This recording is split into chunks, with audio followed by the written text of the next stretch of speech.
Tapi orang tua tetaplah orang tua kita. Ketika Anda membenci orang tua, maka sebenarnya Anda membenci diri Anda sendiri. Kenapa? Darah dan daging beliau, mereka berdua, ada di dalam diri kita. Kalau kita mengutuk orang tua, apa yang terjadi? Kita mengutuk diri kita sendiri. Apa yang terjadi ketika kita mengutuk diri kita sendiri? Kita akan merasa tidak damai. Dan apa yang terjadi ketika kita merasa tidak damai? Aspek kehidupan kita kacau.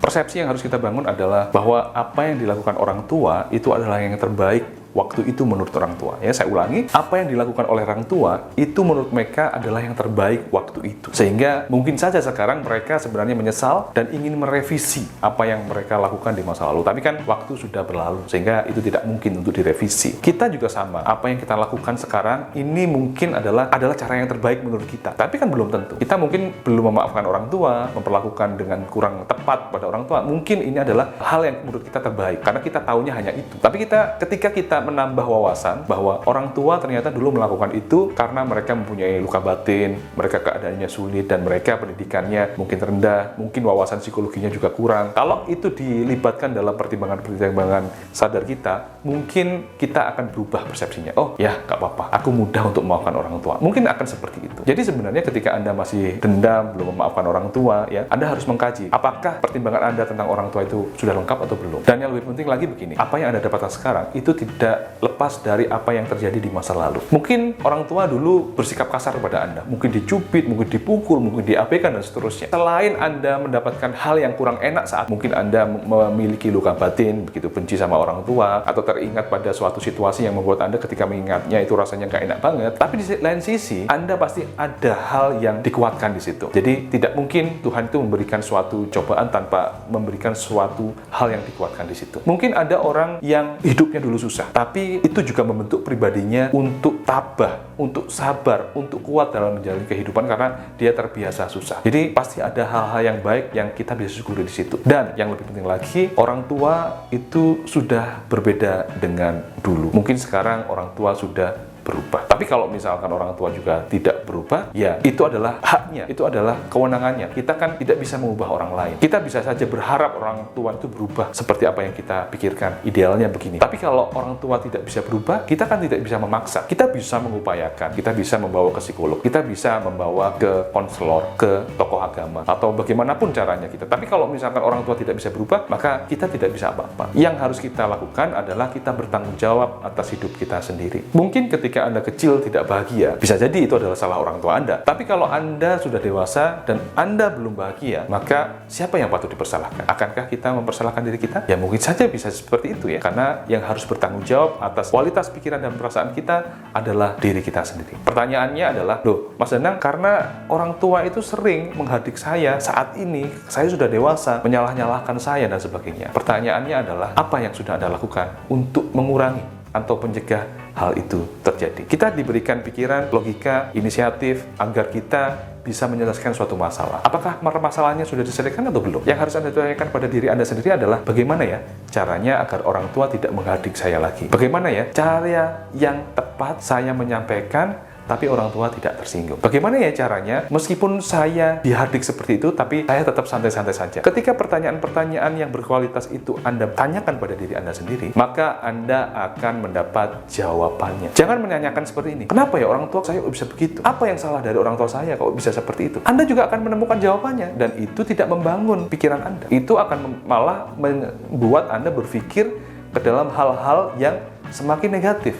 Jadi kualitas pertanyaan Anda itu akan menentukan jawaban Anda. Jawaban Anda akan menentukan bagaimana Anda mengambil keputusan, dan keputusan Anda akan mengarahkan Anda pada suatu nasib yang seperti apa. Jadi pelajari bagaimana menanyakan pertanyaan yang berkualitas pada hidup Anda. Dan by the way, orang tua meskipun itu melakukan hal-hal yang kurang baik pada kita di masa lalu ya saya bilang ya, tapi orang tua tetaplah orang tua kita. Ketika Anda membenci orang tua, maka sebenarnya Anda membenci diri Anda sendiri. Kenapa? Darah dan daging beliau, mereka berdua, ada di dalam diri kita. Kalau kita mengutuk orang tua, apa yang terjadi? Kita mengutuk diri kita sendiri. Apa yang terjadi ketika kita mengutuk diri kita sendiri? Kita akan merasa tidak damai. Dan apa yang terjadi ketika kita merasa tidak damai? Aspek kehidupan kita kacau. Banyak orang yang sebenarnya dia layak untuk berhasil dengan kemampuannya, tapi dia tak kunjung berhasil. Kenapa? Karena doanya tertahan di pintu langit, karena orang tuanya belum ridho. Meskipun orang tuanya itu sudah menyakiti hatinya di waktu masa lalu, tapi karena mereka membenci, karena mereka tidak suka sama orang tuanya, maka ada hal yang ketahan di dalam diri mereka. Sehingga sebenarnya ketika Anda tidak bisa mungkin mencintai 100%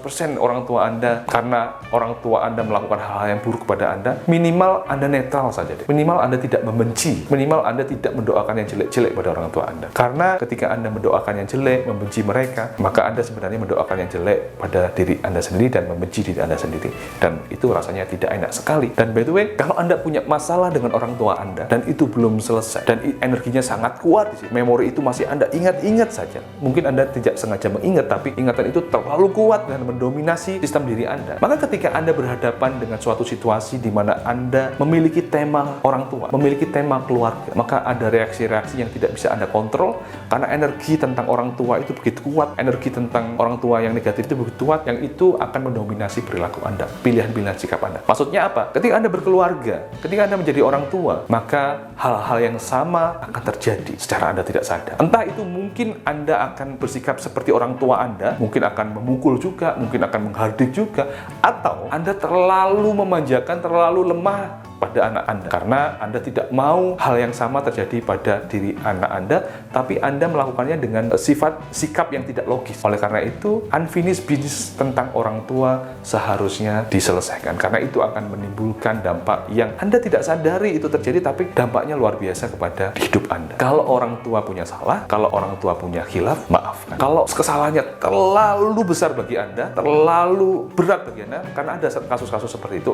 mulai dari kecil ditelantarkan, ditinggal dan sebagainya, minimal netral saja. Alangkah lebih baik juga Anda nanti membangun rasa kasih kepada orang tua Anda. Ketika Anda mendoakan yang baik-baik kepada orang tua Anda mendoakan yang baik-baik untuk diri Anda sendiri. Ketika Anda menyayangi orang tua Anda sebenarnya menyayangi diri Anda sendiri. Dan menyayangi orang tua itu adalah perintah dari Tuhan. Sehingga ketika Anda menyayangi orang tua, maka sebenarnya Anda melakukan hal yang disukai oleh Tuhan. Dan mudah-mudahan dengan begitu hidup Anda berkah, hidup Anda lancar, nasib Anda menjadi lebih baik. Dan mudah-mudahan itu menjadi amal bagi kehidupan Anda yang dicatat nanti hasilnya di akhirat kelak. Mudah-mudahan tips dari saya membantu pencerahan pikiran Anda. Salam dari saya, Danang Baskoro, Psikolog.